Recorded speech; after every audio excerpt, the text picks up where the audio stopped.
Ecclesiastes is telling us that we live here. We live between God's good creation and His very good new creation. The world we live in now is cursed. And so Ecclesiastes is helping us to understand where we live, so we know how to live in this world and how to relate to God. We don't just need to know what Ecclesiastes is saying, but we also need to know how it's saying it, how it's making that point, and how it's arguing that we understand that life is missed. Because as we understand the argument, we'll be more and more convinced about what God is saying to us. Chapter 1, verse 1 to 11 raises the issue that life is missed. It's Hevel. And life under the sun is like this. And so Ecclesiastes begins to look at life under the sun. It looks at the natural world and shows us that life goes round and round. But we don't. We don't carry on, we die. In chapter 1, verse 12 to 2:24, we learn that every person in this world is trying to escape Hevel. The thing is that we can't do that. And so we meet the king who tried to do this himself. He used power and wealth and enterprise and pleasure and wisdom to try and escape Hevel. If he couldn't do it, what makes us think that we can? It's important to understand, though, what he was trying to do in escaping this world of Hevel. Essentially, he was trying to reverse God's curse on this world. And we know from earlier in the Bible, in Genesis, that God cursed the world because of Adam and Eve's sin. And part of that curse is that we die, that we don't last. That is why life is missed. And so that is what the king was trying to do. He was, by his efforts and anything else at his disposal, was trying to reverse God's curse on this world and fix the problem of our sin. The thing is that he couldn't do it. In chapter 3, verse 1 to 22, we begin to see the answer. We see that God is both the creator and the judge. He's the creator. He's the one who is powerful enough to fix this world. But also because he's the judge, he cares about justice. He wants to see his world that's been messed up because of sin and because of the curse that he's put on this world. He wants to see that put right. And so we begin to see that God is the one who can do this. He is powerful enough and he is just. And so we should trust him. In chapter 4, verse 1 to 6, verse 12, we begin to see a bit more of what it's like to live in this world. And so we're shown that every single person is trying to escape Hevel. Every single one of us is trying to gain blessing to reverse the curse of that God has put on this world. And we see that people do that by trying to one-up one another and get ahead of one another, and will do whatever they can to get the best in life. Right in the middle of the section, though, we see in chapter 5, verse 1 to 7, a comparison of two kinds of people in this world.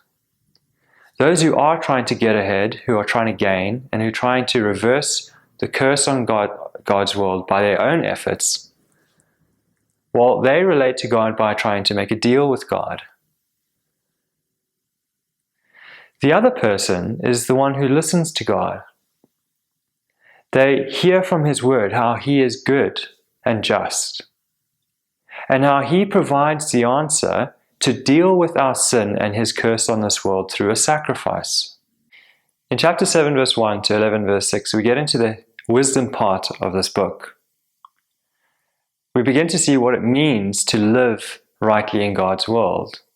And one of the big lessons that we need to learn is that we are limited. In chapter 7, verse 1 to 8, verse 1, we learn that living wisely is not enough. Wisdom is not enough to negotiate this world. And so wisdom is redefined as fearing the Lord, receiving the good things that he has given us with thanks, and honoring him in how we live.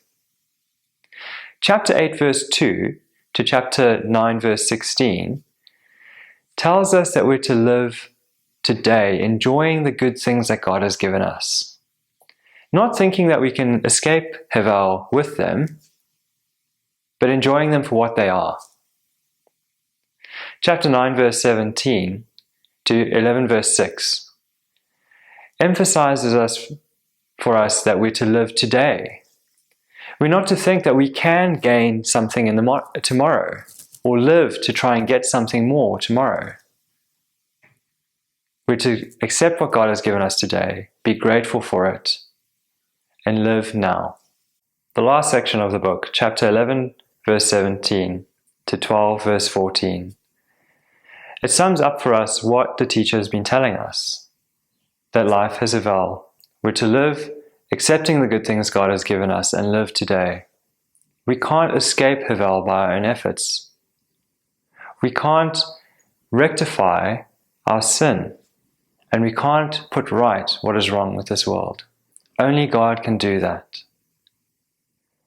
And so the book underlines for us what the right way is to live.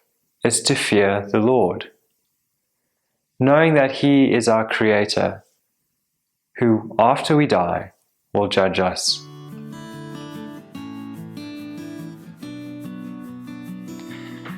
When we come to any part of the Bible, we need to remember that the Bible is God's big story of what He is doing in this world through His Son Jesus. And so when we come to a book of the Bible, we need to remember where it fits into that story so that we can rightly understand it and rightly apply it to ourselves. The wisdom literature, the book of Proverbs, Ecclesiastes, Song of Song, and Job, they're answering the big question, why is being righteous not enough to have God's blessing? Back in Exodus, God saved Israel out of Egypt, and He gave them His law. They were His people, and they were to be holy. In Deuteronomy, God says to His people that if they obey Him when they enter the land, they will be blessed. If they disobey Him, they will be cursed. And so, although God had saved them out of Egypt and brought them to be His own, it was up to them to maintain God's blessing for themselves as a nation and as individuals once they were in the promised land. The wisdom literature looks at the world and says that that framework that God gave of obedience means blessing, disobedience means curse, doesn't always work. Because often when you look at the world around you, the wicked and the fool are the ones who prosper. They look like they're the ones who are blessed by God. Whereas often it can be the righteous and the wise who come off worse. Each of the wisdom books looks at this issue from a particular angle. So the book of Job looks at it from the point of suffering. The big issue that the book of Job raises is that he is a righteous person who suffers. You see, under the law, that shouldn't make sense. Job was righteous. He should have been blessed. He should not have suffered the way that he did. And in fact, you see that as you read Job. A lot of the book is him and his friends being perplexed and trying to understand why he was suffering the way that he was. Because according to what God had said in the law, that shouldn't have happened. And so there are times as well in Job where his friends say to him, "You must have sinned. You must have done something wrong. Otherwise you wouldn't be suffering the way that you are." Proverbs looks at this issue from the point of view of wisdom and folly. And what is the best way to live? It looks at what wisdom and folly are. What is the better way to live in this world? And why sometimes the wise person comes off worse, whereas the wicked person is the one who prospers. The book Song of Songs, or Song of Solomon, looks at this issue from the angle of romantic love. Because after reading books like Proverbs and Job, and even Ecclesiastes, you might be tempted to say, well, at least there's love in this world. At least that makes sense, and at least that can go right. To which the book of Song of Songs says, well, not always. That even, romantic love, doesn't always go right either. Ecclesiastes looks at life under the sun, and it focuses in on the issue of death. That is why life is missed. It is God's curse on this world because of our sin. Under the law, however, death wasn't even completely dealt with. You see, at best, under the law, you could live long in the land if you obeyed, if you were righteous. And so the question is, how should we live in this world if it doesn't matter, if we all die anyway? What does it matter if you're righteous or wicked, or wise or foolish? You're going to die. And so how should you live then? This is the issue that Ecclesiastes is dealing with. And this is how I think the wisdom literature is working together and fitting together as a whole.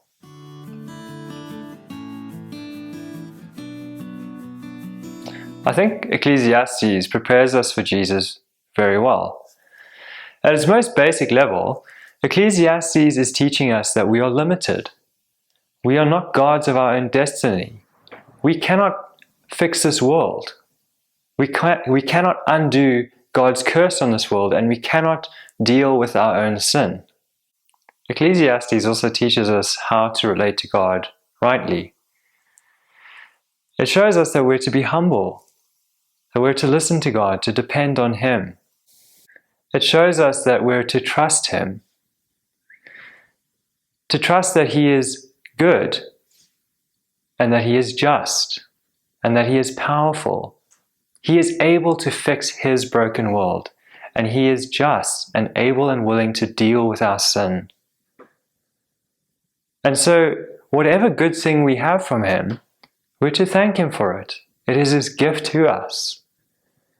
And the way we're to live is to honor Him, not using the things of this world for ourselves, to try and gain blessing in this life for ourselves.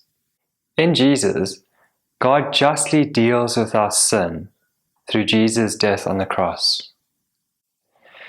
Through Jesus' resurrection and ascension, He is now the King, ruling over everything, who will rule over a new creation, which God's people will be able to enjoy, and where they will have blessing.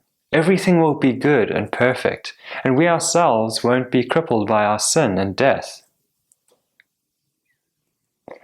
We can have these blessings in Jesus now, not by what we do, not by trying to make a deal with God or trying to overcome the frustrations of this world, but by faith in Jesus, by trusting in Him as our Creator and Judge, knowing that in Him we can have full forgiveness for our sin.